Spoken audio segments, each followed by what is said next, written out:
My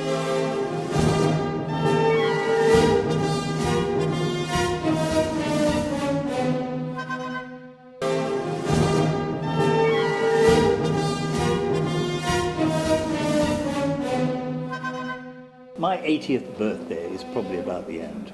Can you think of anybody who's done anything valuable after 80 who did not do something valuable before?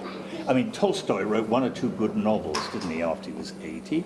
Titian, in this city, painted some rather amazing paintings. The Flaying of Marsyas, for example, which he did when he was 82. Picasso made some rather good prints when he was 83. But it's very difficult to think of anybody who produced anything really valuable after 80. Come on, you tell me. You tell me. Who? You know, the filmmakers are only allowed to make 3 good films. They're only allowed. They might make 40 films, or they might make only 5 films. They might even make 3 films. Antonioni, make them all together. L'Avventura, La Notte, Eclipse. You could, like John Huston, make one at the beginning of your career, one in the middle, and one at the end. So it's, you know, horses for courses. You see, because there's another angle. We're all living longer, at least in the Western world, but it's not a question of quality, it's only a question of quantity. We're just simply adding years on.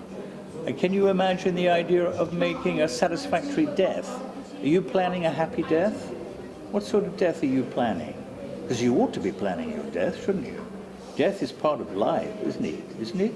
You know, isn't that the end point?